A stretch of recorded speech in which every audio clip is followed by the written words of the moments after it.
Baik, perkenalkan saya Maria Valentina HBD Rosari, NIM 2019 310097. Jadi di sini saya akan menjelaskan mengenai materi kelompok kami, yaitu tentang game teori. Yang pertama, pengertian game teori.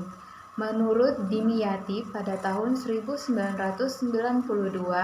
teori permainan atau yang biasa dikenal dengan game teori adalah bagian dari ilmu pengetahuan yang berkaitan dengan pembuatan keputusan pada saat ada dua pihak atau lebih berada dalam kondisi persaingan atau konflik.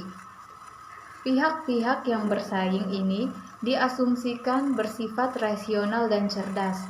Artinya, masing-masing pihak akan melakukan strategi tindakan yang rasional untuk memenangkan persaingan itu, dan masing-masing pihak juga mengetahui strategi pihak lawannya.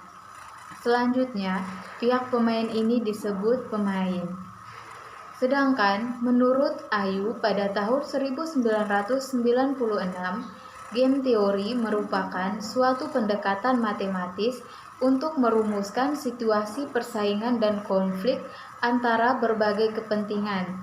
Game teori melibatkan dua atau lebih pengambil keputusan atau yang disebut pemain. Setiap pemain dalam game teori mempunyai keinginan untuk menang. Tujuan teori ini adalah menganalisa proses pengambilan keputusan dari persaingan yang berbeda-beda dan melibatkan dua atau lebih pemain atau kepentingan.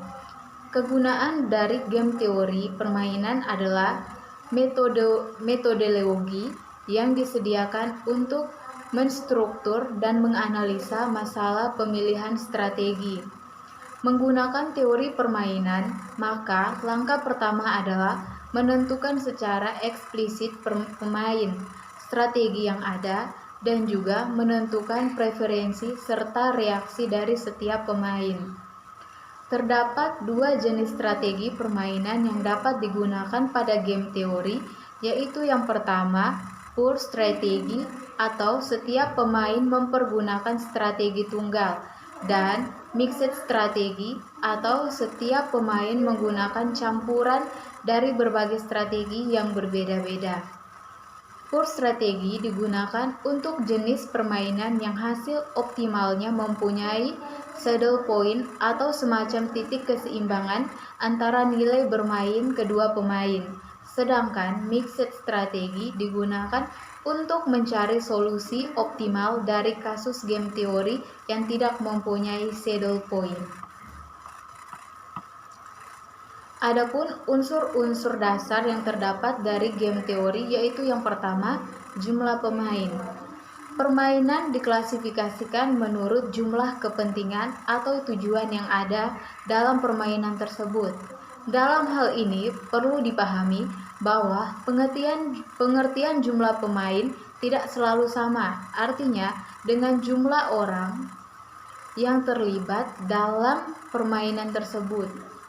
Jumlah permainan di sini berarti jumlah kelompok pemain berdasarkan masing-masing kepentingan dan tujuan kelompok. Yang kedua, ganjuran atau payoff. Ganjuran atau payoff adalah hasil akhir yang terjadi pada akhir permainan. Berkenaan dengan ganjaran ini, permainan digolongkan menjadi dua, yaitu permainan jumlah 0 atau zero sum games dan permainan jumlah bukan 0 atau non-zero sum games.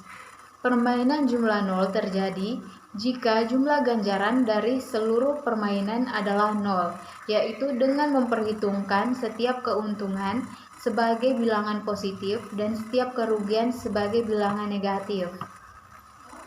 Yang ketiga, strategi permainan.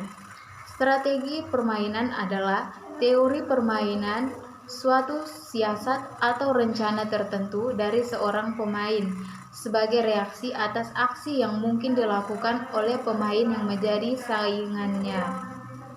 Dan yang keempat, matriks permainan.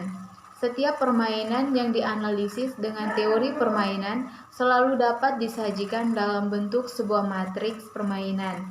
Matriks permainan disebut juga matriks ganjaran, yaitu sebuah matriks yang semua unsur berupa ganjaran dari para pemain yang terlibat dalam permainan tersebut. Yang kelima, titik pelana atau saddle point. Titik pelana adalah suatu unsur di dalam matriks permainan yang sekaligus sebagai maksimin baris dan minimax kolom. Permainan dikatakan bersaing atau ketat jika matriksnya memiliki titik pelana.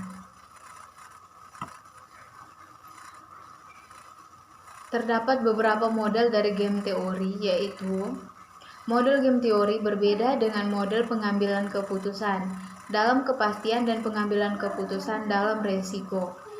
Adapun perbedaan itu, yang pertama, pesaing pengambilan keputusan dalam model game teori adalah pesaing yang aktif dan rasional, berbeda dengan pengambilan keputusan dalam model kepastian atau resiko di mana pesaingnya pasif. Dan yang kedua, dalam model game kriteria keputusannya maksimin atau minimax, sedangkan pada model pengambilan keputusan dalam model kepastian atau resiko kriterianya adalah maksimalisasi atau minimalisasi. Berdasarkan jumlah pemain, jika jumlah pemain 2 maka dikenal dengan two-person game. Jika jumlah pemain n lebih dari 3 maka disebut n-person game. Dalam dunia nyata, two-person game lebih populer karena metode pemecahan n-person game belum sepenuhnya berkembang.